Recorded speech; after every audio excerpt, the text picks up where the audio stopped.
Nagsilbi ang hustisya. Pero ang 250 milyon na iyon ay hindi nagbalik sa pamilya ko. Tinawag ko ang pulis, ibinisto ko ang sarili kong anak. Iyon ang presyo ng kaligtasan, habang buhay na pagkakakulong. Kay Miguel at kay Flory, ang akala ko, happy ending na. Pero ang katotohanan, nagsisimula pa lang ang survival. Nagbenta ako ng negosyo, lumipat ako. Ang dangal ko ay naibalik, pero ang tiwala, nawasak na. Kaya't ipinangako ko sa inyo, ang susunod na kabanata ay tungkol sa bagong buhay. Magtatayo ako ng scholarship fund para ang pera ng dugo ay maging blessing sa iba. Kung gusto mo ang istoryang ito, i-like at i-share. Huwag kalimutang i-click ang box sa kaliwa para sa next story. Ang desperadong babala ng kapitbahay ko, mga halimaw ang anak at manugang mo, ang sumira sa dangal ko bilang tatay. Matapos kong ibigay ang buong buhay ko sa kanila, tinawag niya akong sagabal. Walang utang na loob. Inakala nilang patibong lang ang imbitasyon nila. Isang lolo na desperado at madaling malason, ngunit sa kusina nilang marangya, natuklasan ni Santiago ang kanilang lihim na yaman, isang botelya ng cyanide, ang 250 milyon na pinatay nila, iyan ang magiging katapusan nila. Hahabol ako ng hustisya at ibabalik ko ang aking dangal. Kung ikaw ay naging biktima ng pagtataksil ng pamilya, i-like at i-share ito. Kwentuhan mo ako sa comments. Ang desperadong babala ng kapitbahay ko ang siyang nagwasak sa aking mundo. Tumakbo ka na habang may oras ka pa. Ang anak mo at ang asawa niya ay mga halimaw. Tinanong ko siya, ano ang ginawa nila? Inilahad niya ang nakatatakot na katotohanan na siyang nagpalambot sa aking mga tuhod at muntik na akong himatayin sa matinding gulat. Ang katotohanang ito ay nagpabago sa lahat. Bago tayo magpatuloy, maaari bang mag-subscribe muna kayo sa channel at isulat sa comments kung anong oras na sa inyo ngayon. Nakalagay sa ibabaw ng aking mahogany desk ang mga kalat-kalat na kontrata ng Hernandez, parang mga nalaglag na dahon. 23 taon kong itinayo ang Reyes Logistic at ngayon ay umaatras na sila. Matagal nang lumamig ang kape ko at ang gatas ay nagmistulang isang pangit na pelikula sa ibabaw.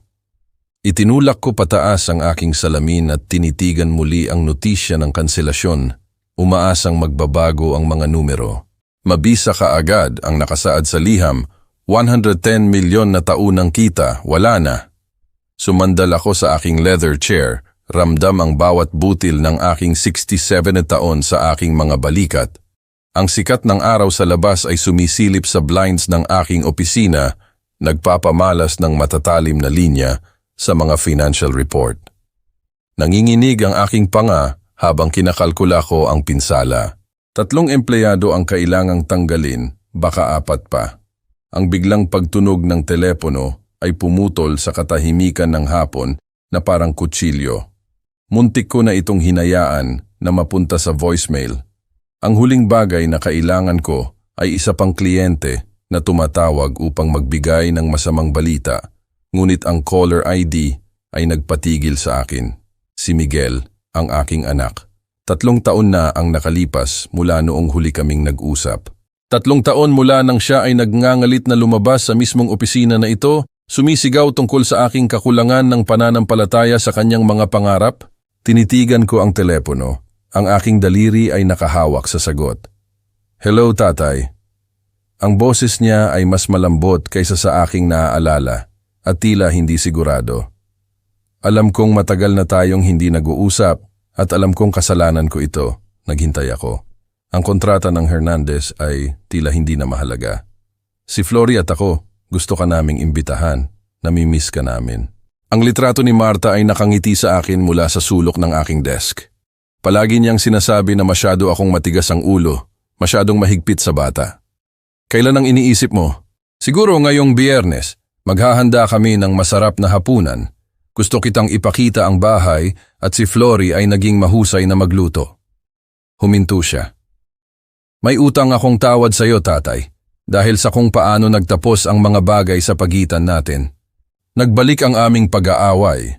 Si Miguel, sa edad na 35, ay humihingi ng 2.5 milyon para i-invest sa isang app.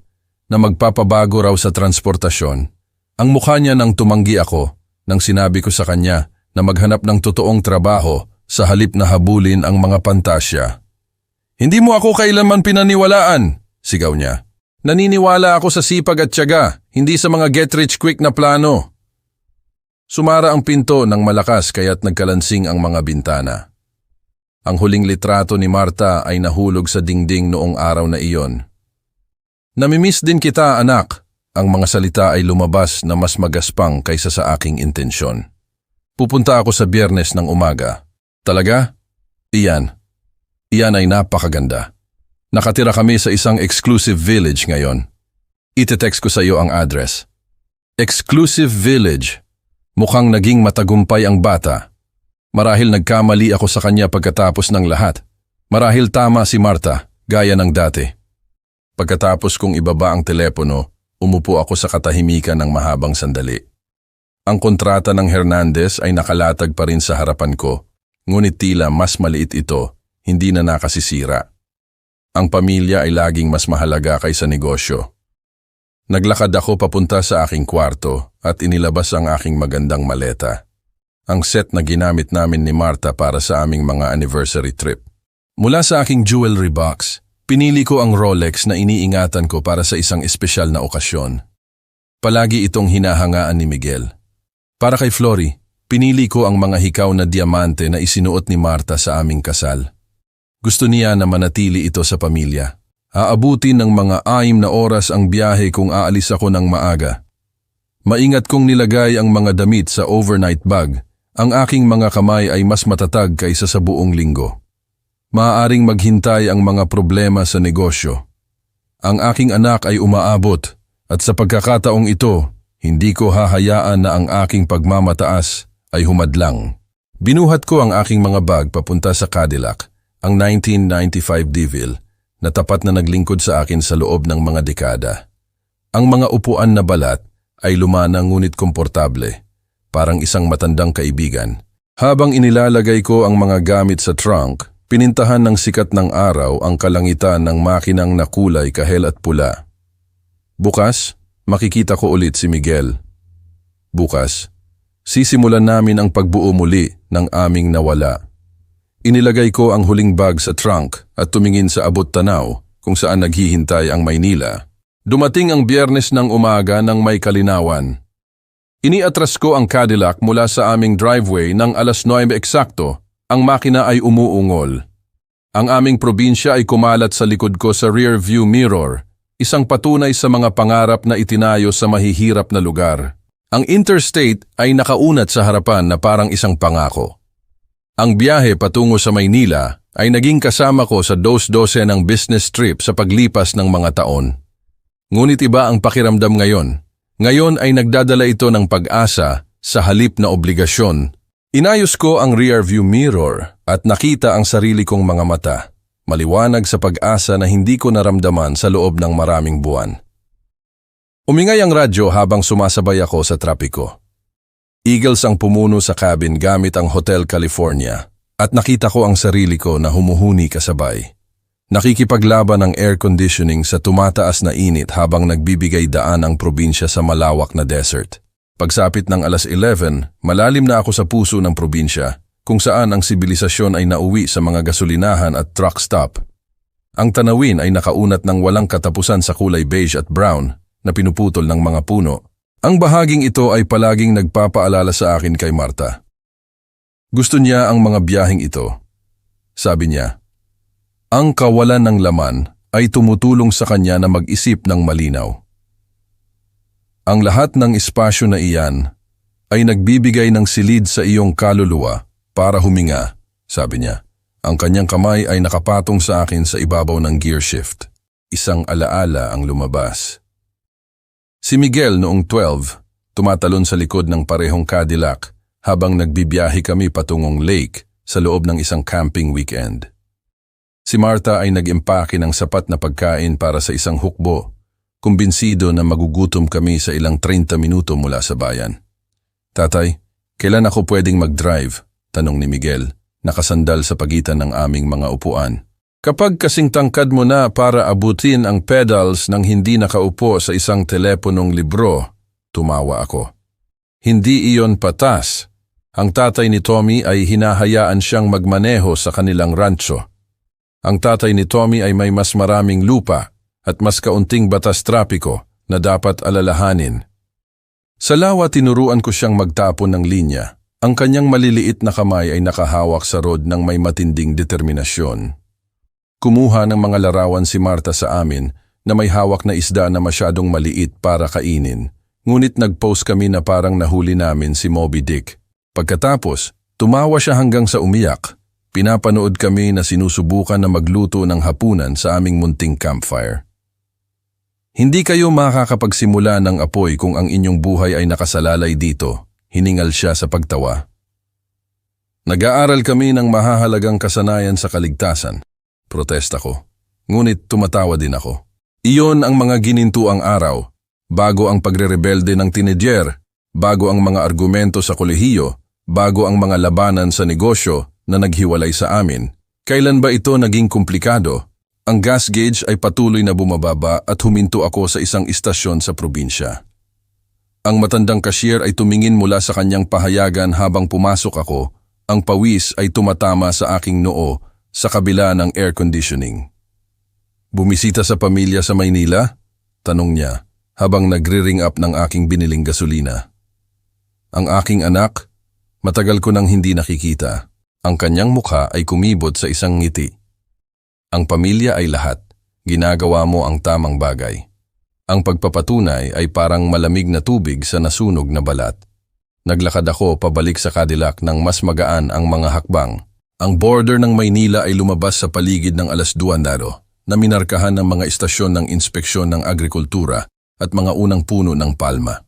Ang tanawin ay nagsimulang magbago mula sa kulay kayumanggin ng disyerto patungo sa kulay berde ng baybayin. Ang trapiko ay lumapot habang papalapit ako sa Maynila. Ang mga mararangyang kotse ay lumalabas ng may pagtaas ng dalas sa gitna ng mga sedan at truck.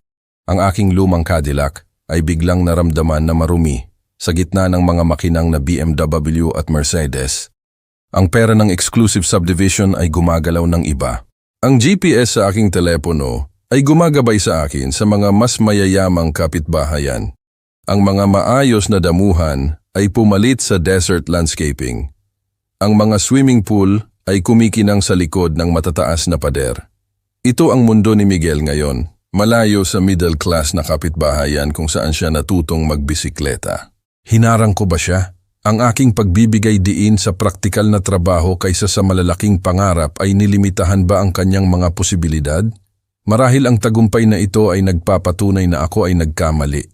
Marahil ang batang pinalaki ko ay nangailangan lamang ng espasyo upang lumago na lampas sa maibibigay ko. Ang trapiko ay gumapang sa loob ng exclusive subdivision. Ang isang sikat na kalye ay lumabas at nawala sa aking peripheral vision, isang kalye na nakita ko lamang sa mga pelikula. Ang aking palad ay naging basa sa manibela sa kabila ng air conditioning. Ang GPS ay nag-anunsyo ng mga distansya sa daan-daang talampakan ngayon sa halip na milya. Sa 1 milya, lumiko pa kanan sa Palm Drive. Bumilis ang tibok ng aking puso. 3 taon ng katahimikan ang malapit ng magtapos. Sinuri ko ang aking hitsura sa rearview mirror, pinakinis ang aking kulay abong buhok at inayos ang aking kolar. Ang mga regalo ay ligtas na nakaupo sa upuan ng pasahero, binalot sa magandang papel na palaging iginigiit ni Marta na isave para sa mga espesyal na okasyon. Sa 500 FT, lumiko pa kanan sa Palm Drive. Ang puting modernistang villa ay tumaas sa harap ko na parang galing sa isang magazine ng arkitektura. Ang floor-to-ceiling na mga bintana ay nagpapakita ng araw ng hapon na lumilikha ng isang mirror maze ng liwanag at anino. Ang isang pabilog na driveway ay umikot sa paligid ng isang gitnang fountain. Ang tubig ay nakakakuha ng mga bahaghari sa spray. Ang mga puno ng palma ay nakatayo sa tabi ng perpektong maayos na damuhan. Ipinark ko ang Cadillac at umupo sandali, tinitingnan ito. Si Miguel ay naging mas mahusay. Ito ay kayamanan sa isang sukat na hindi ko kailanman naisip. Tiyak na walang maibibigay ang aking logistics company. Ang pagmamataas at takot ay nag-aaway sa aking dibdib habang kinukuha ko ang mga gift bag mula sa upuan ng pasahero. Ang pintuan sa harap ay solidong kahoy na may mga brass fixture na kumikinang na parang alahas. Pinindot ko ang doorbell at narinig ang mga chime na umaling-awngaw sa loob. Isang himig na marahil ay mas mahal pa kaysa sa bayad sa kotse ng karamihan ng tao. Sa pamamagitan ng frosted glass, nakita ko ang paggalaw. Mga anino, mga hugis ng kasangkapan, ang mungkahi ng karangyaan, ngunit walang yabag. Naghintay ako, inayos ang aking kurbata at pinakinis ang aking kamiseta. Ang init ay tila iba rito, maumid sa sprinkler mist at swimming pool evaporation. Pagkatapos ng isang buong minuto, matigas akong kumatok sa pinto. "Miguel! Flory! Ako ito, si tatay!" Ang katahimikan ay sumagot. Tiningnan ko ang aking relo. 3:20 p.m. Baka huli na sila. Naipit sa trapiko ng Maynila o tinatapos ang huling minuto ng paghahanda ng hapunan. Muli kong pinindot ang bell na hawak ito ng mas matagal sa pagkakataong ito. Ang himig ay naglaro ng kanyang mamahaling kanta sa mga walang laman na silid. Isang security camera ang sumubaybay sa aking paggalaw mula sa mount nito malapit sa pinto. Ang pulang ilaw ay patuloy na kumikislap, nagre-record ng aking lumalaking pagkalito. Kinawayan ko ito ng awkward, nakakaramdam ng katangahan. "Hello? May tao ba?" Ang katahimikan ay nanatiling walang tigil, walang tunog ng telebisyon, walang ingay ng pagluluto, walang boses na tumatawag na sila ay darating na. Tanging ang banayad na splash ng fountain at ang malayo na hum ng maunlad na buhay ng kapitbahayan. Naglakad ako sa paligid ng perimeter ng bahay, ang mga gift bag ay naging mabigat sa aking mga nanginginig na kamay. Ang likod bahay ay isang paraiso ng pool at patio furniture. Ang outdoor kitchen ay makinang na walang gamit sa ilalim ng canvas cover nito. Sa pamamagitan ng sliding glass doors, nakita ko ang isang sala na nabibilang sa isang luxury hotel lobby. Lahat ay perpekto, lahat ay mahal, lahat ay walang laman. Ang likod na pinto ay sarado ng mahigpit. Bumalik sa harap, inilabas ko ang aking telepono at tinawagan ang numero ni Miguel nang may nanginginig na mga daliri. Nagring ito ng 4 na beses bago lumipat sa voicemail. "Nakarating ka kay Miguel Reyes. Mag-iwan ng mensahe at babalikan kita."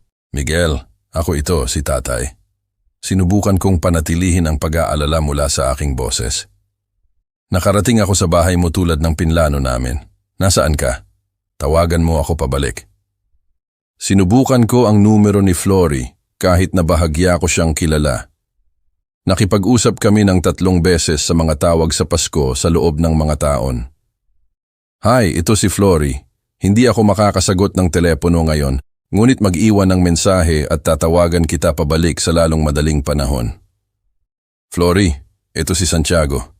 Nandito ako para sa hapunan. Pakiusap, tawagan mo ako pabalik." Ang kalye ay nanatiling tahimik, maliban sa mga hardinero na nagtatrabaho sa kabilang kalsada.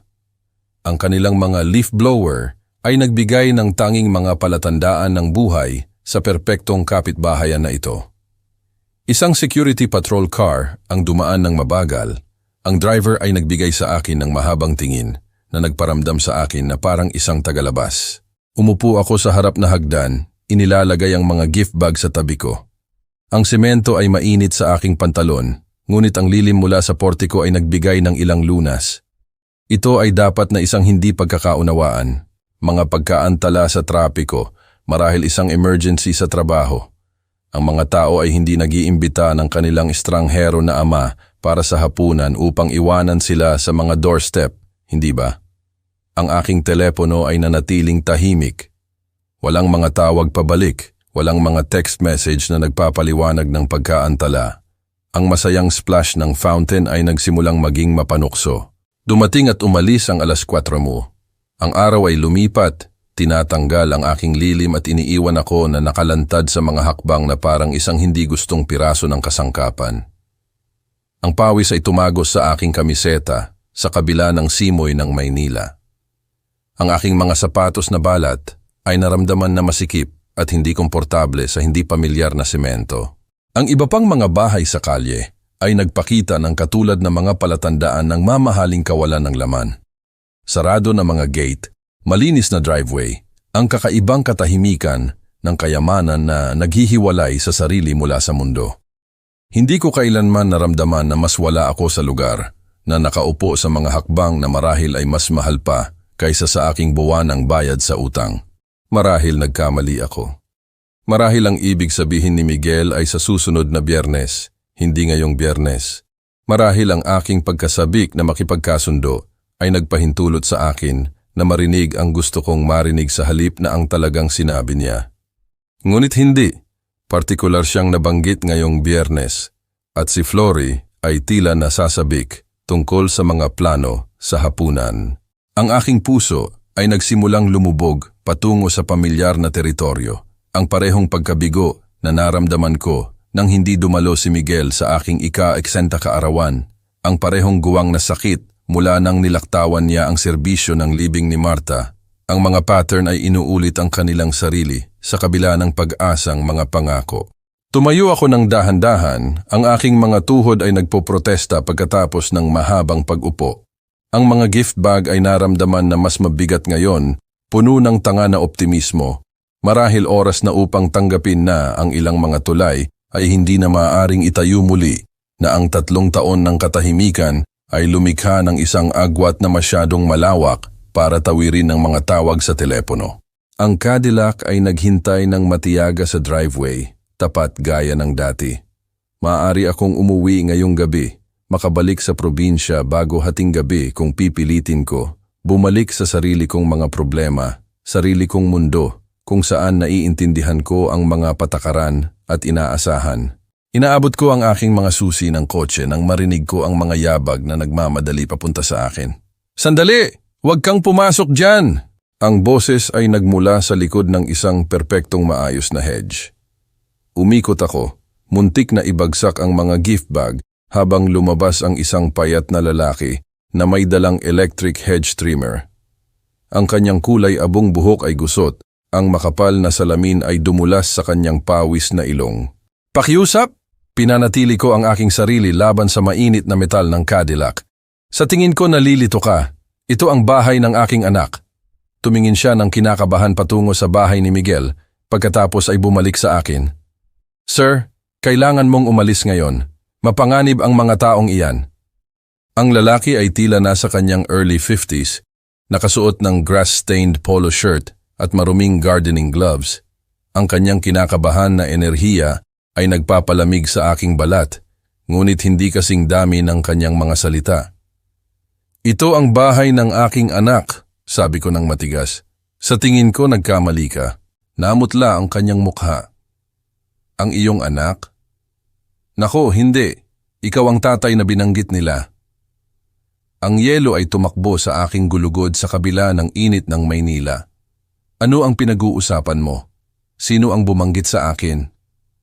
Inilapag niya ang hedge trimmer at lumapit. Binaba ang kanyang boses sa isang apurahang bulong. Ang iyong anak at ang kanyang asawa, pinatay nila ang ama niya, ni Lason. Imposible iyan. Ang mga salita ay lumabas na mas malakas kaysa sa aking intensyon. Dapat nagkamali ka. 250 milyon na mana. Namatay siya pagkatapos lang siyang bisitahin, tulad ng ginagawa mo ngayon. Ang aking mga tuhod ay naramdaman na hindi matatag. Ito ay katawa-tawa. Hindi kailanman siya ay malusog nang pumunta siya rito para sa hapunan. Pagkaraan ng 1 linggo, patay na siya. Nanginginig ang kamay ng lalaki habang nagsasalita. Ako si Lando, sa pamamagitan ng paraan. Nakatira ako diyan, tinuro niya ang bahay sa tabi. Sinusubaybayan ko ang lugar na ito simula nang nangyari iyon. Ang mga tao ay namamatay sa natural na sanhi sa lahat ng oras. Protesta ko. Ngunit ang aking boses ay naging mahina kahit sa sarili kong pandinig. Ang natural na sanhi ay hindi nagpapalabas ng suka sa driveway ng isang tao. Ang mga mata ni Lando ay tumingin sa mga security camera na nakalagay sa bahay ni Miguel. Nakita ng mga kapitbahay siyang umalis dito na namumutla. Nagsusuka bago pa man siya nakarating sa kanyang kotse. Ang gift bag ay dumulas mula sa aking nanginginig na mga palad, lumapag sa mainit na semento ng may malambot na tud. Ang mamahaling wrapping paper ay naglikot, tila biglang tanga sa matalim na ilaw ng hapon. Sinasabi mo sa akin na ang anak ko ay isang mamamatay tao? Ang mga salita ay naramdaman na banyaga sa aking bibig. Sinasabi ko sa iyo na umalis ka bago ka maging susunod na biktima. Si Lando ay umatras patungo sa kanyang hedge, malinaw na takot na marinig. Iyang babae si Flory may malamig sa kanya at ang anak mo, nagbago siya mula nang pinakasalan niya iyan. Ang aking puso ay tumibok laban sa aking mga tadyang. Ang 3 taon ng paghihiwalay ay biglang nagkaroon ng mas madilim na kahulugan. Paano kung nagbago si Miguel? Paano kung ang mga problema sa pera na tinanggihan kong tulungan ay nagtulak sa kanya sa isang bagay na hindi maiisip? Paano mo nalaman ang tungkol sa mana? Narinig ko ang sarili kong nagtatanong. Maliit na kapitbahayan, nag-uusap ang mga tao. Ang ama niya ay mayaman, nakatira ng mag-isa sa probinsya. Malusog na 70 taong gulang na naglalaro ng golf 2 beses sa isang linggo. Ang boses ni Lando ay bumaba ng mas mababa pa. Isang hapunan kasama ang kanyang bagong manugang na lalaki at anak na babae, boom, patay sa loob ng mga araw. Ang bahagi ng aking utak na negosyo, ang bahagi na nagtayo ng isang matagumpay na kumpanya sa pamamagitan ng maingat na pagtatasa ng panganib, ay nagsimulang magkatalogo ng mga detalye. Mayamang matandang magulang, kamakailang kasal, bigla ang kamatayan pagkatapos ng pagbisita ng pamilya. Ang pattern ay nagkaroon ng nakakatakot na kahulugan. Ngunit ito ay si Miguel, ang aking anak, ang batang tinuruan kong mangisda, na umiyak ng mamatay ang kanyang isda, na nag-uwi ng isang ligaw na aso dahil tila malungkot ito. Kailangan kitang bigyan ng babala dahil hindi ako mabubuhay sa sarili ko kung hindi ko gagawin, patuloy ni Lando. Ngunit nasabi ko na ang lahat ng maaari kong sabihin. Iyan lang ang magagawa ko. Kinuha niya ang kanyang hedge trimmer at nagsimulang umatras patungo sa sarili niyang ari-arian, nagbibigay ng takot na tingin sa mga kamera na sumusubaybay sa aming pag-uusap. Sandali, tawag ko pagkatapos niya. Paano ang pulis? Ano tungkol sa kanila? Ang mga mayayaman ay namamatay. Nangyayari iyan sa lahat ng oras. Walang investigasyon kapag walang ebidensya. Huminto siya sa kanyang gate. Huwag kang kumain o uminom ng kahit anong inaalok nila sa iyo. At huwag kang matulog diyan. Pinanood ko si Lando na nawala sa likod ng kanyang hedge. Iniiwan ako na may mga tanong na nagpapabaliktad sa aking tiyan. Ang driveway ay naramdaman na parang isang pugon sa ilalim ng aking mga paa. Naglakad ako pabalik-balik sa tabi ng Cadillac. Ang aking isip ay tumatakbo ng mas mabilis kaysa sa aking puso. Dapat na nagkamali si Lando, delusyon, marahil, o nagtatago ng sama ng loob laban kina Miguel at Flory. Ang aking anak ay hindi kayang pumatay. Ang bata na umiyak dahil sa roadkill ay hindi maaaring lasunin ng ibang tao para sa pera. Kaya niya ba? Kinuha ko ang mga nahulog na gift bag, ang kanilang masayang pambalot ay ngayon ay nakakabaliw na maliwanag. Ang Rolex sa loob ay inilaan bilang isang peace offering, isang simbolo ng bagong tiwala sa pagitan ng ama at anak. Ngayon ay naramdaman ito na parang ebidensya ng aking sariling katangahan. 3 taon. 3 taon ng katahimikan pagkatapos ng aming pag-aaway tungkol sa pera. Ano ang nangyari kay Miguel sa oras na iyon?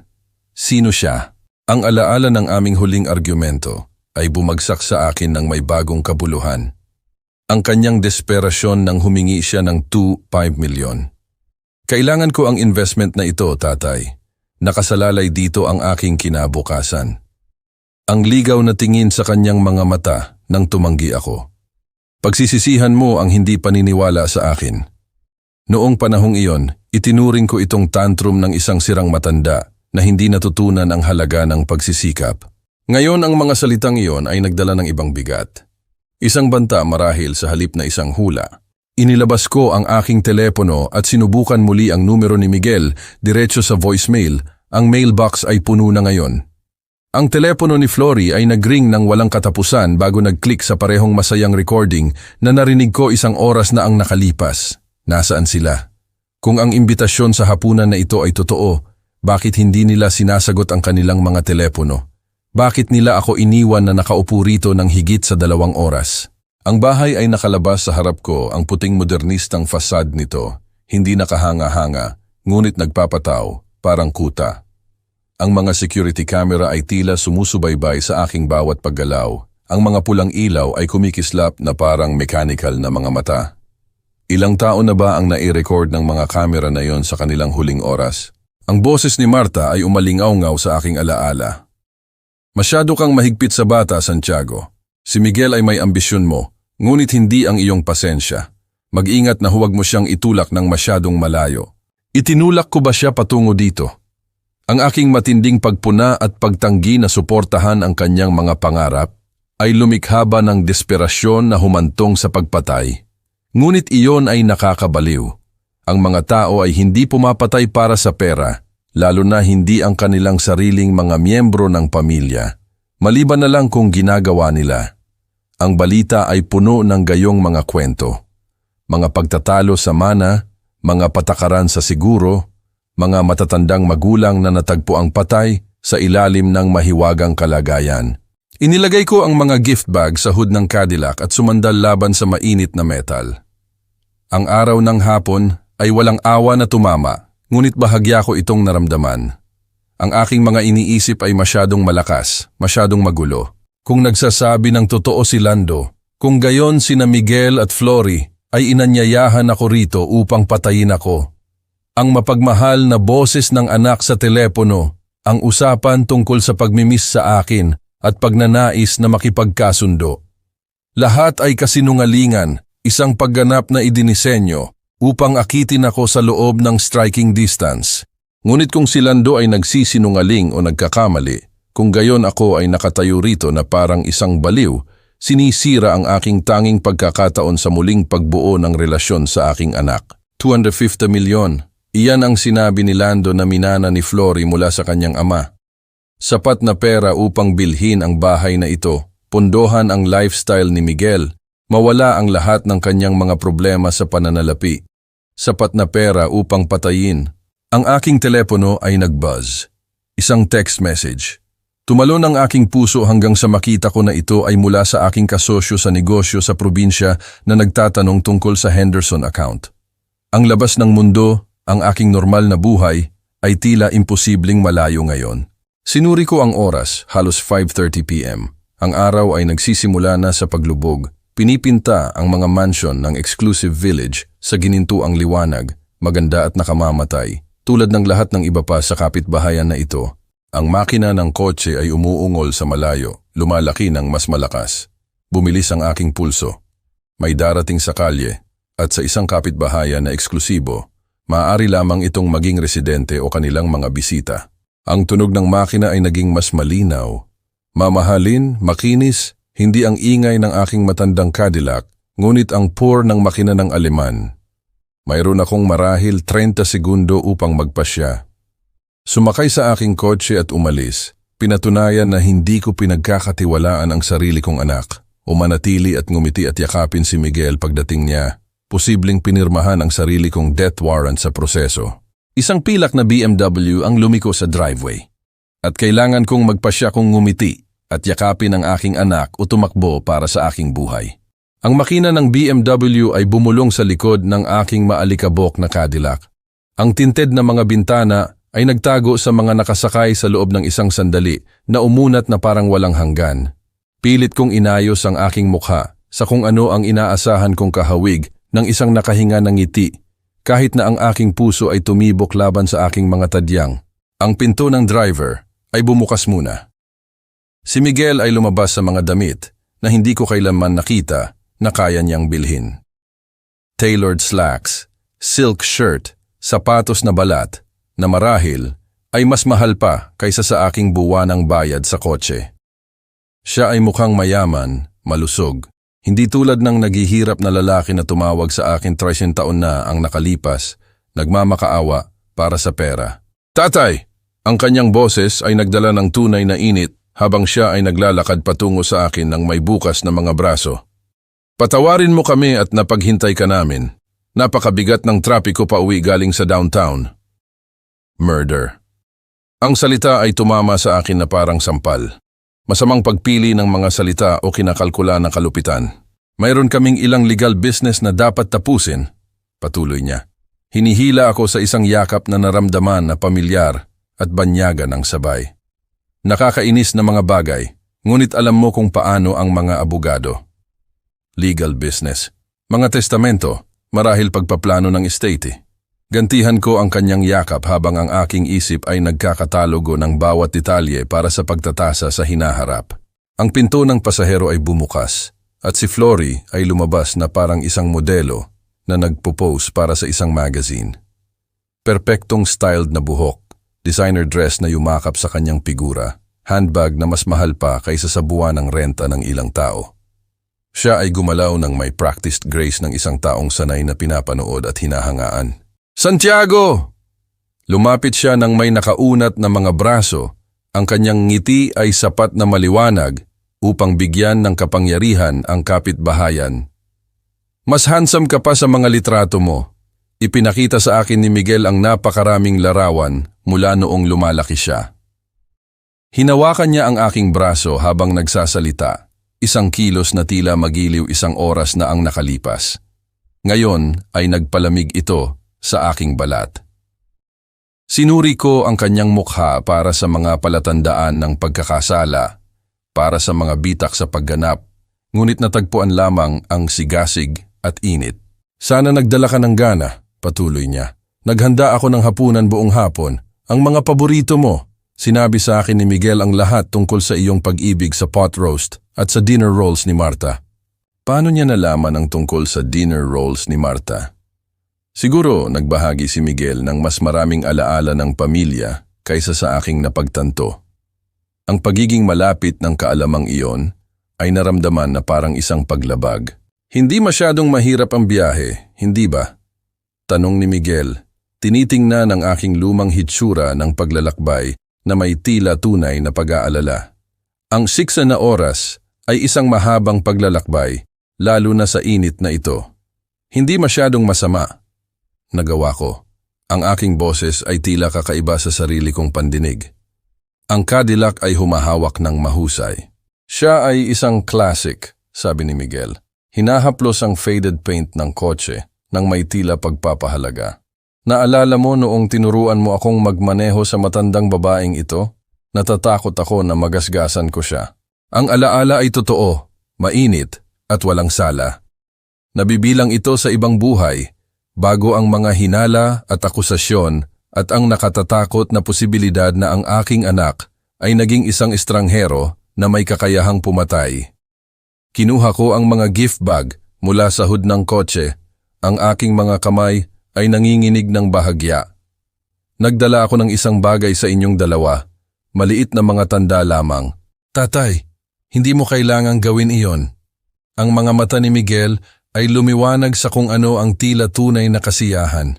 Ang pagiging nandito mo ay sapat na regalo. Pumalakpak si Flory na parang isang natuwa na bata. Oh, ang tamis. Ngunit una, ipasok ka namin sa loob kung saan malamig.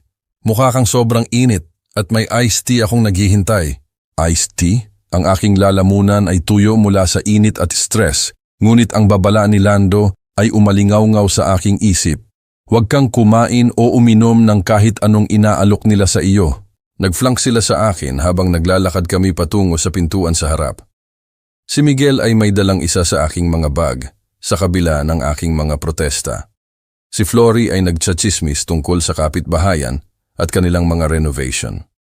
Ang perpektong host at hostess na tinatanggap ang isang minamahal na miyembro ng pamilya.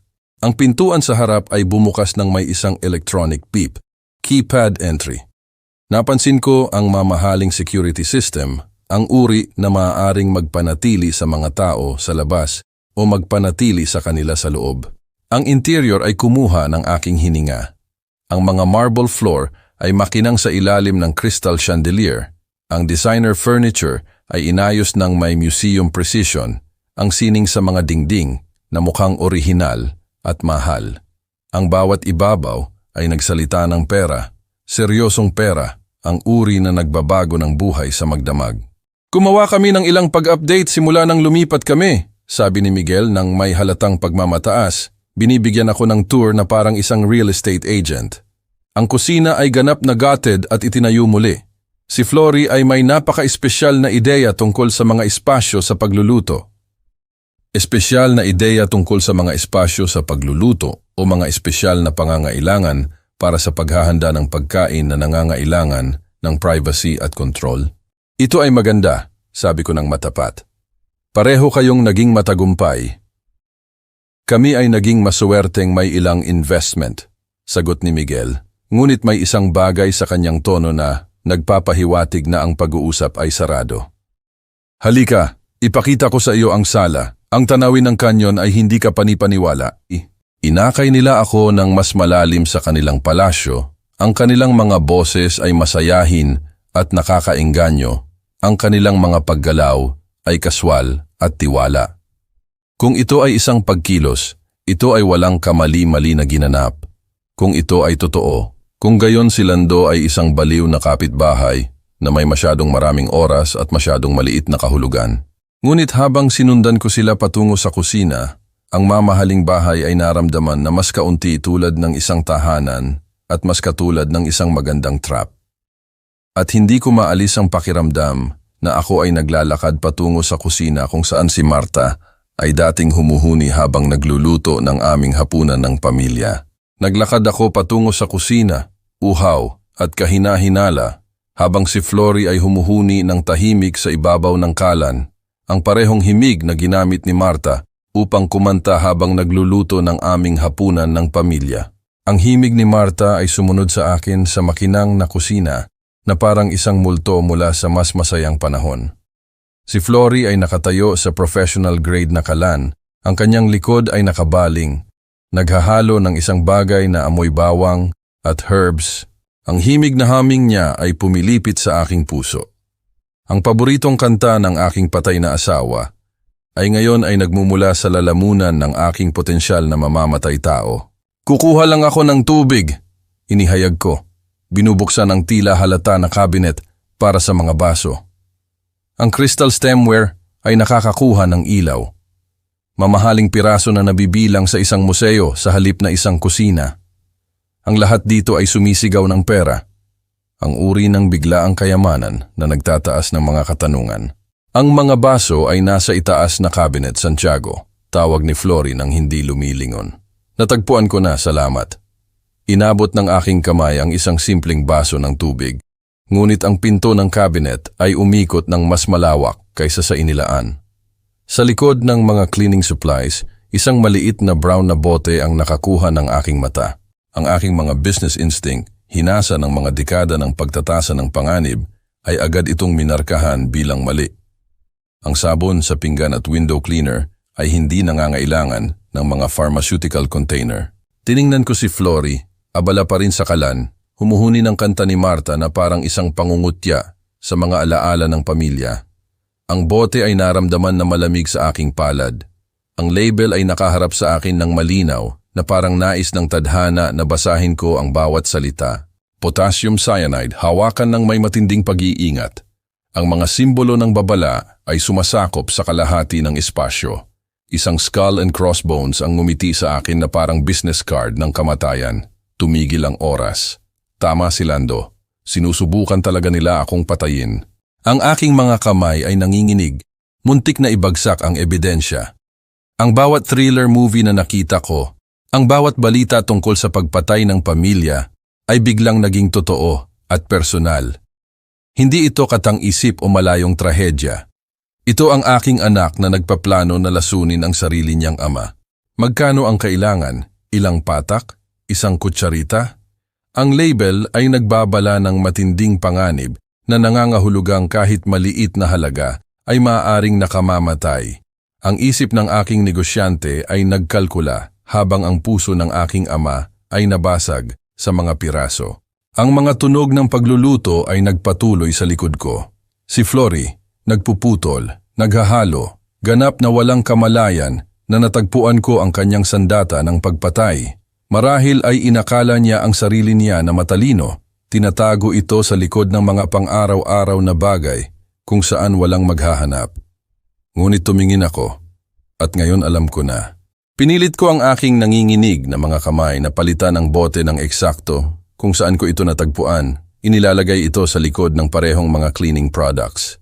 Ang cabinet ay sumara ng may malambot na click na tila napakalakas sa aking pandinig. Ang bawat paggalaw ay kailangang lumabas na natural, kaswal, ang mga aksyon ng isang uhaw na biyenan na tumutulong sa sarili niya sa tubig. Ang gripo ay nagpapatakbo ng malamig na tubig sa aking baso habang ang aking isip ay tumakbo sa mga implikasyon. 250 milyon na mana, isang bahay na nagkakahalaga ng milyon-milyon, isang lifestyle na hindi kayang bilhin ni na Miguel o Flory sa pamamagitan ng lehitimong paraan. Ang pattern ay malinaw na ngayon. Pumatay na sila noon at ako ang susunod sa kanilang listahan. Kumusta ang tubig, Santiago? Ang boses ni Flory ay nagdala ng pekeng pag-aalala. Perpekto, salamat. Lumiko ako mula sa lababo, hawak ang baso, pinapanood siyang gumalaw sa paligid ng kusina ng may bagong mga mata. Ang bawat kilos ay tila kinakalkula na ngayon. Ang bawat ngiti ay nagtago ng pagpatay. Pinatay niya ang sarili niyang ama at ngayon ay tinutulungan niya ang aking anak na planuhin ang aking kamatayan. Ang irony ay nasunog. Siya ay humuhuni ng paboritong kanta ni Marta habang naghahanda na ipadala ako upang sumali sa aking asawa sa libingan. Ngunit ang kaalaman ay kapangyarihan. Inakala nila na ako ay isang walang kamaliang biktima, isang malungkot na matanda na desperado para sa pagpapalipas ng pamilya. Wala silang ideya na ang kanilang plano ay natuklasan na, ang kanilang sandata ay natukoy, ang kanilang mga intensyon ay nalantad. Uminom ako ng mahaba ng tubig, bumibili ng oras upang mag-isip. Ilang tao na ba ang nakatayo sa parehong kusina na ito, nagtitiwala sa parehong mga ngiti, ngunit namatay sa loob ng mga oras? Ilang hapunan ng pamilya na ba ang naging execution chamber? Nagpatuloy ang humming. Ang minamahal na himig ay naging masama sa pamamagitan ng bago nitong mga awit. Lumiko ako mula sa lababo gamit ang aking baso ng tubig. Alam na ang lahat ng inihahanda ni Flory, kasama na ang aming hapunan ng pamilya, ay ngayon ay potensyal na nakamamatay. Ang sala ay naramdaman na iba ngayon, tulad ng isang theater stage kung saan ang lahat ay gumaganap ng mga tungkulin maliban sa akin. Si Miguel ay tumingin mula sa kanyang magazine habang bumalik ako. Ang kanyang ngiti ay ang parehong itinuro ko sa kanya na gamitin sa mga costumer nung siya ay 12. Natagpuan mo ang kailangan mo, tatay. Oo, salamat. Magandang kusina.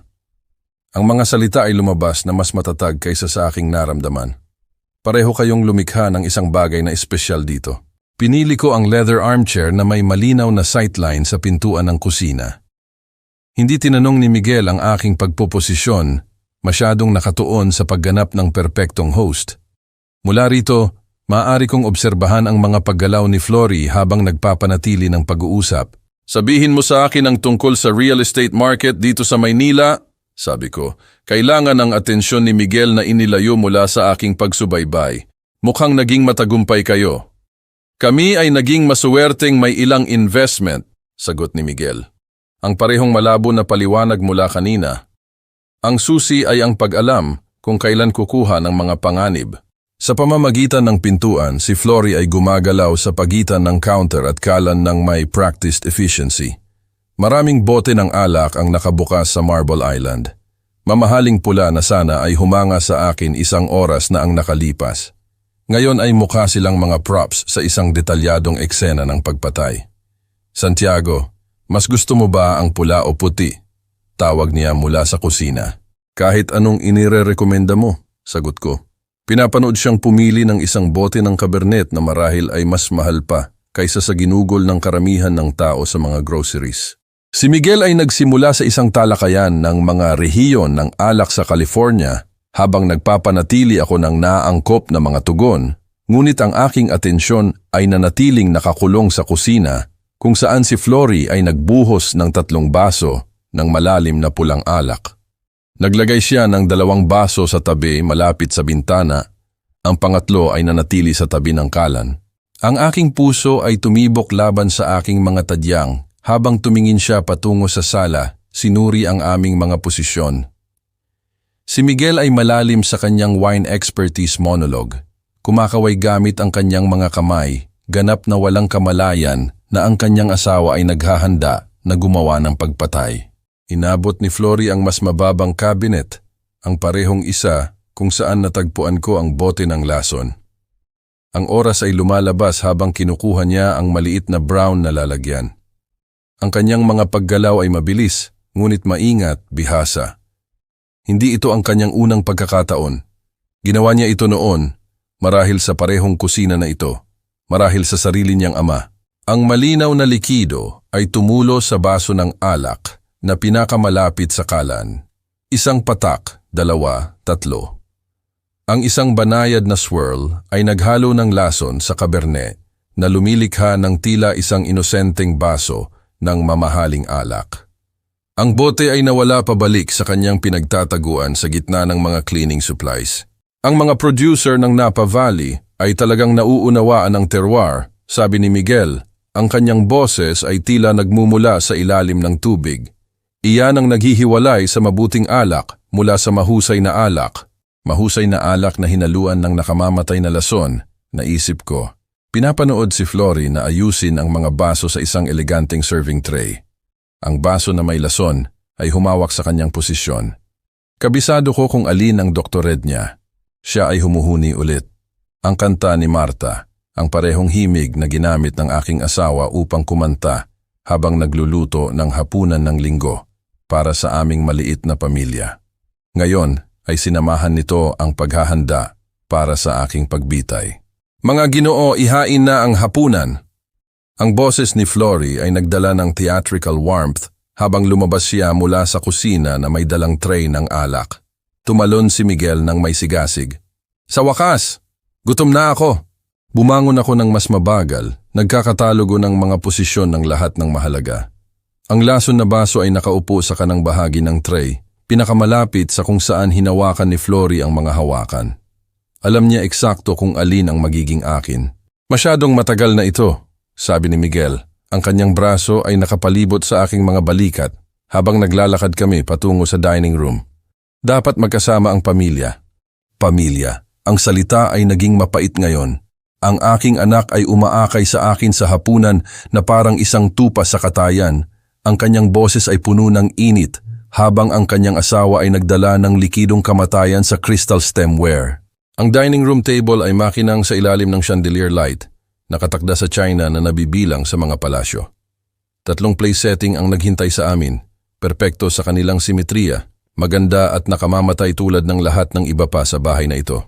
Habang papalapit kami sa dining table na nakatakda sa pinong China na nagpapakita ng chandelier light, inilagay ni Flory ang tray ng mga baso ng alak sa gitna, kasama na ang isa na inilaan upang maging aking huling inumin. Ang mga kandila ay kumikislap sa ibabaw ng polished mahogany habang inutusan ni Flory ang aming pag-upo na parang isang conductor na nag-o-orchestrate ng isang symphony ng kamatayan. Ang dining room ay nabibilang sa mga architectural magazine.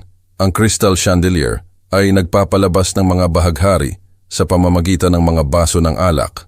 Ang bawat piraso ng China ay nagkakahalaga ng mas mahal pa kaysa sa lingguhang sweldo ng aking mga empleyado. Santiago, umupo ka rito sa ulo. Nag-gesture siya patungo sa upuan na pinakamalayo mula sa anumang labasan, lugar ng karangalan para sa aming espesyal na bisita. Kinuha ni Miguel ang kanyang posisyon sa aking kanan, si Flory sa aking kaliwa. Nag-flank sila sa akin ng perpekto. Pinuputol ang mga ruta ng pagtakas habang pinapanatili ang ilusyon ng pagiging malapit ng pamilya. Ang choreography ay naramdaman na bihasa. Mag-toast tayo sa family reunion, sabi ni Miguel. Itinaas ang kanyang baso ng alak ng may theatrical enthusiasm. Itinaas ni Flory ang kanya sa perpektong synchronization. Sa pagpapagaling ng mga lumang sugat at mga bagong simula. Ang aking baso ay nakaupo sa madaling maabot. Ang candlelight ay nagpapaganda sa lason na Cabernet na parang likidong rubies, maganda at nakamamatay. Maaari kong amuyin ang mayaman na aroma ng alak mula sa kung saan ako nakaupo. Walang bakas ng lason na papatay sa akin sa loob ng ilang minuto ng pagkonsumo. Pinahahalagahan ko ang gesture. Nagsimula ako. Ang aking boses ay mas matatag kaysa sa aking pulso. Ngunit tumigil na ako sa pag-inom ng alak. Ang ekspresyon ni Miguel ay nagbago. Nagulat na pumalit sa inaasahan. Kailan pa? Dati, gusto mo ng alak sa hapunan. Utos ng doktor. Ang gamot sa presyon ng dugo ay hindi maganda sa alak. Ang kasinungalingan ay dumating ng madali. Kapani-paniwala para sa isang tao sa aking edad na nakikitungo sa stress at mga alalahanin sa kalusugan. Ang ngiti ni Flory ay gumulo lamang sa isang microsecond, ngunit nahuli ko ito. Ang maliit na bitak sa kanyang pagganap ay nagpahayag ng pagkabigo sa ilalim ng hostess facade. Siyempre, ang kalusugan ang una. Mabilis na nakabawi si Miguel, ngunit ang kanyang tingin patungo kay Flory ay nagdala ng kahulugan. Sila ay nagpraktis ng sitwasyong ito, naghanda para sa mga hadlang. Si Flory ay gumagawa ng hindi kapanipaniwala na fresh juice. Patuloy niya, ang kanyang boses ay nagdadala ng pilit na sigasig. Apple cranberry blend, magugustuhan mo ito. Ang wink na ibinigay niya sa kanyang asawa ay tila mapaglaro sa isang hindi mapaghihinalaang tagamasid. Sa akin, kinumpirma nito na lumipat sila sa plano B. Anuman ang naghihintay sa blender sa kusina ay magiging kasing nakamamatay ng alak na tinanggihan ko. Kukuha ako kaagad, sabi ni Flory. Tumataas ng may bagong enerhiya. Ang kanyang pagkabigo ay nagbago sa determinasyon. Habang abala siya sa kusina, pinuno ni Miguel ang katahimikan ng kinakabahan na chatter tungkol sa Los Angeles lifestyle at mga pagkakataon sa negosyo. Ang kanyang bilis ay tumaas, ang mga salita ay bumagsak ng magkasama habang paulit-ulit niyang sinuri ang kanyang relo. Mayroon kaming mga kapanapanabik na plano para bukas, binanggit niya. Pagkatapos ay nahuli ang sarili. Ibig kong sabihin, sana ay isaalang-alang mong manatili ng mas matagal, marahil ay makita ang mas maraming lungsod.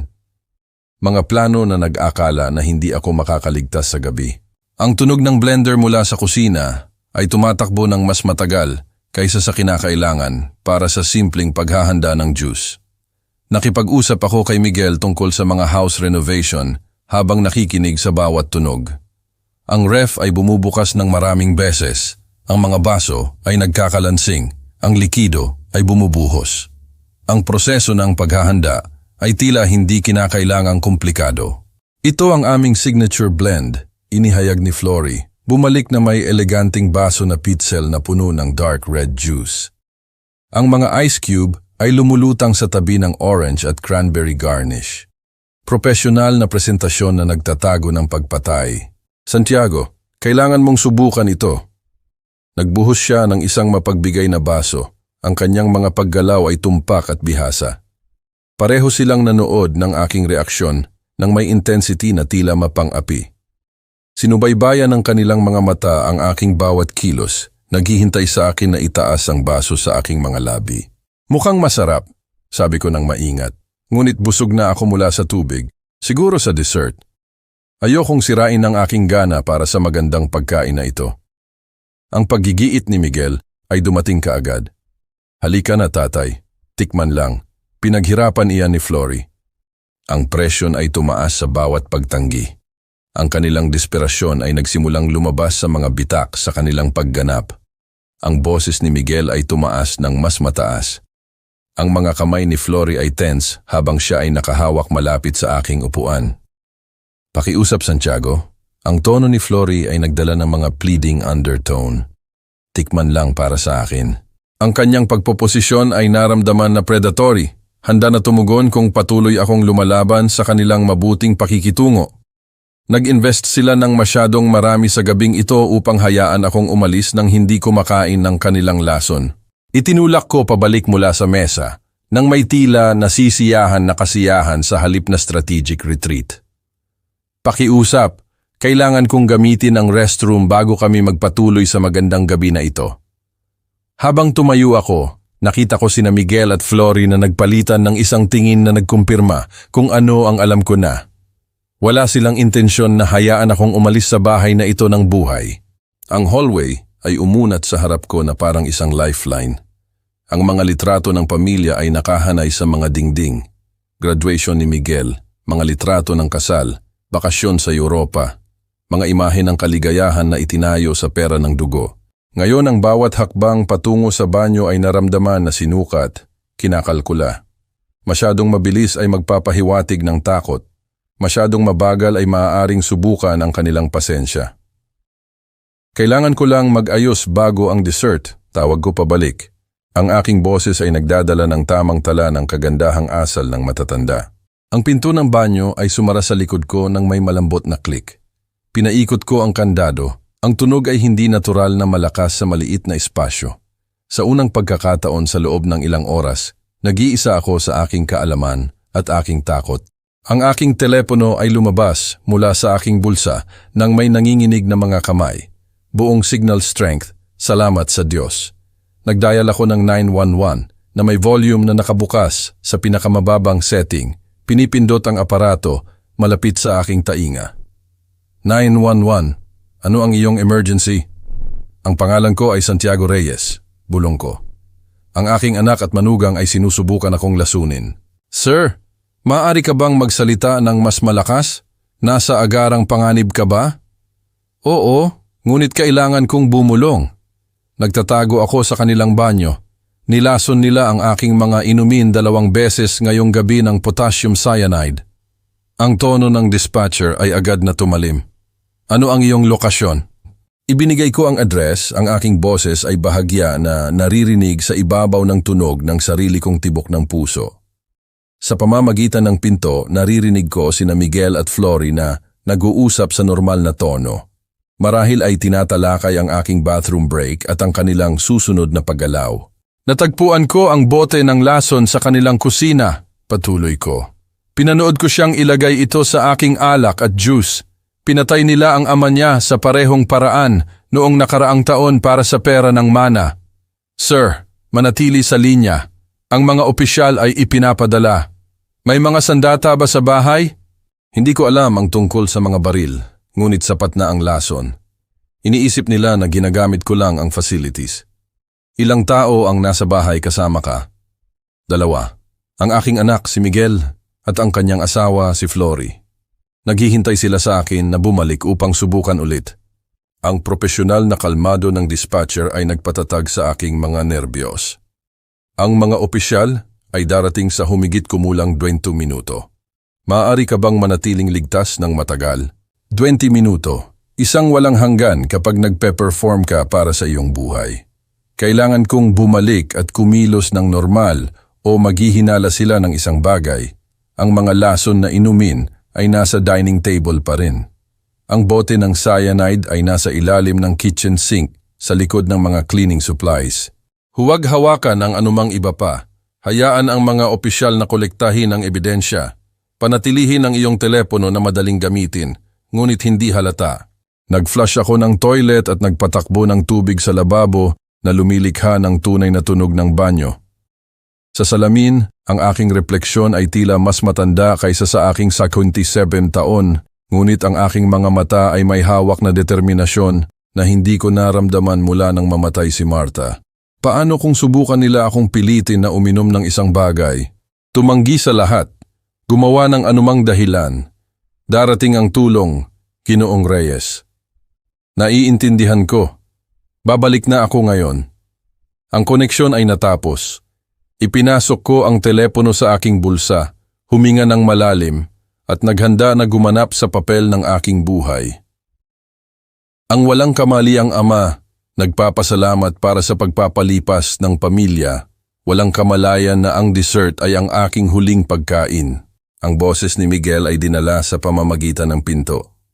Tatay, okay ka lang ba dyan? Handa na ang dessert. Palabas na. Binuksan ko ang pinto ng banyo at naglakad pabalik patungo sa dining room.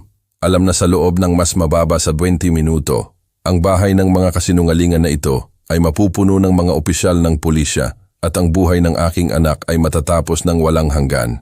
Ang dining room ay naramdaman na parang isang stage kung saan ginanap ko ang aking huling pagkilos. Nag-ayos si Flory ng isang detalyadong apple pie. Ang singaw ay tumataas mula sa ginintuang crust, na sana ay mukhang kaakit-akit ilang oras na ang nakalipas.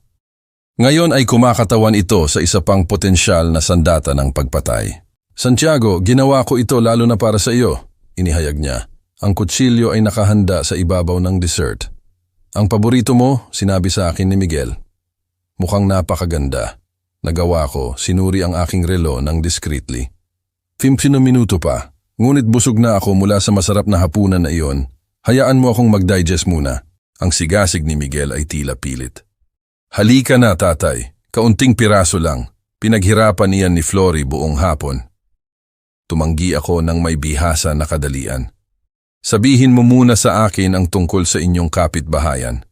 Nakakita ako ng ilang magagandang bahay habang nagmamaneho. Ang real estate market dito ay dapat na hindi ka pani-paniwala. Ang pag-uusap ay bumili ng mahalagang oras, ngunit nakita ko ang pagkabigo na bumubuo sa likod ng kanilang mga ngiti. Paulit-ulit na sinuri ni Miguel ang kanyang telepono, ang pagkakahawak ni Flory sa serving knife ay humigpit sa bawat minuto na lumilipas. Pagkatapos ang kaligtasan ay dumating sa anyo ng mga pinto ng kotse na bumagsak sa labas.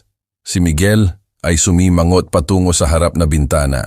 Kakaiba iyan, mukhang maraming kotse. Ang mabibigat na yabag ay tumawid sa walkway. Nagring ang doorbell, sinundan kaagad ng may autoridad na katok na nagpalansing sa mamahaling pintuan sa harap. Kukunin ko yan, sabi ni Miguel. Ang pagkalito ay pumalit sa kanyang dinner party charm. Sinundan siya ni Flory patungo sa pasukan habang nanatili akong nakaupo. Ang aking puso ay tumibok sa lunas at pag-asa. LAPD. Nakatanggap kami ng tawag tungkol sa isang posibleng insidente ng pagkalason sa address na ito. Ang boses ni Miguel ay pumutok sa gulat. Pagkalason, dapat may ilang pagkakamali, opisyal. Tumayo ako at naglakad patungo sa foyer, kung saan 3 nakauniporme na opisyal ang pumuno sa pintuan. Ang kanilang presensya ay nagbago sa eleganteng pasukan sa isang crime scene. Mga opisyal, ako si Santiago Reyes. Ako ang tumawag. Ang kulay ay naubos mula sa mukha ni Flory na parang tubig mula sa isang basag na baso. Ang pagkalito ni Miguel ay lumipat sa takot habang sumikat ang pag-unawa. Tatay, ano ang ginawa mo? Tumawag ako para sa tulong nang matuklasan ko na sinusubukan mo akong patayin. Sagot ko. Ang aking boses ay mas matatag kaysa sa buong gabi. Ang lead officer ay humakbang pasulong. Ginoong Reyes, nasaan ang mga item na binanggit mo? Nag-gesture ako patungo sa dining room. Ang mga lason na alak at juice glass ay nasa mesa. Ang bote ng potassium cyanide ay nasa kusina sa ilalim ng lababo sa likod ng mga cleaning supplies. Ang desperadong pagtanggi ni Miguel ay pumuno sa hangin. Ito ay baliw. Hindi namin kailanman sasaktan ang aking ama. Nalilito siya, posibleng may ilang uri ng episode. Ngunit si Flory ay nanatiling tahimik. Ang kanyang kinakalkula na isip ay nagtatrabaho na sa damage control. Ang kanyang katahimikan ay nagsalita ng mas malakas kaysa sa mga protesta ni Miguel. 2 opisyal ang lumipat patungo sa dining room habang ang pangatlo ay nagtungo sa kusina. Sa loob ng ilang minuto, kinukunan nila ng litrato ang ebidensya at maingat na inilalagay sa bag ang mga lason na inumin na tinanggihan kong kainin. Ang bote ng cyanide ay eksakto kung saan niya inilarawan, tawag ng opisyal sa kusina. Ang mukha ni Miguel ay naging puti habang tumama sa kanya ang mga implikasyon. Ang ebidensya ay hindi maikakaila, pisikal, nakakainis. Sir, ikaw ay inaresto para sa attempted murder, inihayag ng lead officer, naglalabas ng mga posas. Tatay, pakiusap. Ang boses ni Miguel ay pumutok habang ang mga posas ay nag-click sa paligid ng kanyang mga pulso. Sabihin mo sa kanila na ito ay isang pagkakamali. Tiningnan ko ang kanyang mga mata para sa kung ano ang alam kong magiging huling pagkakataon. Tumigil ka sa pagiging anak ko nang magpasya kang patayin ako para sa pera. Ang pag-aresto kay Flory ay nagpatuloy ng may propesyonal na kahusayan. Wala siyang inalok na paglaban, walang pakiusap, tanging malamig na kalkulasyon ng kanyang mga odds. Habang binabasa nila ang kanyang mga karapatan, nakita ko lamang ang puot sa kanyang mga mata nang tumingin siya sa akin. Si Lando ay lumabas mula sa kanyang bahay sa tabi, iginuhit ng mga kotse ng pulisya at kumikislap ng mga ilaw. Binalaan ko siya kanina tungkol sa 2 ito, sinabi niya sa mga opisyal. may isang bagay na napakamali rito. Salamat, sabi ko kay Lando, habang sina Miguel at Flory ay ikinakarga sa magkahiwalay na patrol car. Iniligtas mo ang buhay ko. Ang mga kapitbahay ay nagtipon sa kalye, iginuhit ng tanawin ng kayamanan at pribilehiyo na gumuho sa ilalim ng mga ilaw ng pulisya. Ang bahay na tila napakahusay, ilang oras na ang nakalipas, ay ngayon ay mukhang kung ano talaga ito. Isang monumento sa pagpatay, pinunduhan ng pera ng dugo. Habang ang mga kotse ng pulisya ay umalis kasama ang aking anak at ang kanyang asawa sa kustudiya, tumayo ako sa driveway kung saan ako dumating nang may labis na pag-asa ilang oras na ang nakalipas. Alam na ang hustisya ay nagsisimula pa lamang at ang pinakamahirap na bahagi, pamumuhay kasama ang katotohanan tungkol sa aking pamilya, ay nasa unahan pa. Ang mga buwan sa pagitan ng Hunyo at Setyembre ay lumipas sa isang blur ng mga legal meeting, mga pagsusuri ng ebidensya at walang tulog na mga gabi. Ibinenta ko ang aking kumpanya ng logistic upang masakop ang mga legal na gastos at ang emosyonal na toll ng pagpapatunay laban sa sarili kong anak. Ang bahay sa probinsya ay may masyadong maraming alaala ng pamilya na inakala kong kilala ko. Kaya umupa ako ng isang maliit na apartment sa Maynila upang maging available para sa pag-uusig. Ang atensyon ng media ay sumunod sa lahat ng dako. Negosyante sa probinsya, nakaligtas sa plano ng pagpatay ng anak. Si Lando ay nanatiling aking angkla sa katinuan, bumibisita ng regular at nagpapaalala sa akin na ang kaligtasan ay minsan ay nangangailangan ng imposibleng mga pagpipilian. Dumating ang Setyembre 15 na may sikat ng araw sa Maynila na umaagos sa mga bintana ng Superior Court. Ang wood paneling ng courtroom at formal na kapaligiran ay hindi maaring bawasan ang surreal nature ng panonood sa aking anak at manugang sa mesa ng nasasakdal. Ang kanilang mga mamahaling abogado ay bumubulong ng mga estratehiya. Ang kaso ng pag-uusig ay lumabas ng may methodical precision. Ang bote ng lason ay ipinakita sa hurado na may malinaw na mga label ng babala. Ang pagsusuri sa laboratorio ay nagkukumpirma ng cyanide sa parehong baso ng alak at juice. Ang mga financial record ay nagpapakita ng maginhawang mana ni Flory at kasunod na paggastos. Nagpatunay si Lando tungkol sa kanyang mga babala at hinala. Ang kanyang kinakabahan na enerhiya sa witness stand ay nagpaalala sa akin ng hapon na iyon nang siya ay nagmadali mula sa likod ng kanyang hedge upang iligtas ang aking buhay. Pagkatapos ay dumating ang aking pagkakataon. Ginoong Reyes, pakiusap sabihin sa korte kung ano ang nangyari noong gabi ng Hunyo 20. Ikinuwento ko ang pagtuklas sa kitchen cabinet. Pinapanood si Flory na nilalaso ng aking mga inumin. Ang desperadong tawag sa telepono sa banyo. Ang hurado ay nakinig ng may atensyon habang inilarawan ko ang pagganap para sa aking buhay habang ang aking mga magiging mamamatay tao ay naghahatid ng hapunan. Sinubukan ng defense attorney na ilarawan ako bilang isang nalilitong matanda. Marahil ay nagdurusa mula sa mga paranoid delusion. Ngunit ang aking business background at malinaw na paggunita ng mga kaganapan ay nagpahina sa kanilang estratehiya.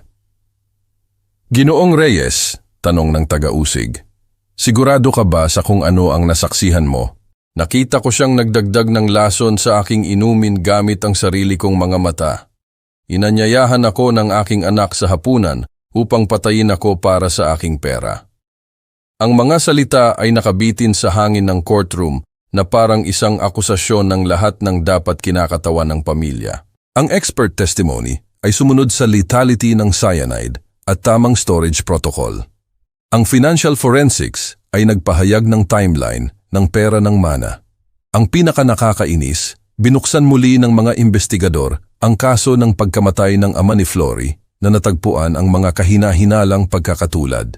Ang desperasyon ng depensa ay ipinakita sa kanilang mga closing argument, kumukuha ng mga paliwanag para sa household poison storage at hindi pagkakaunawaan na paghahanda ng hapunan.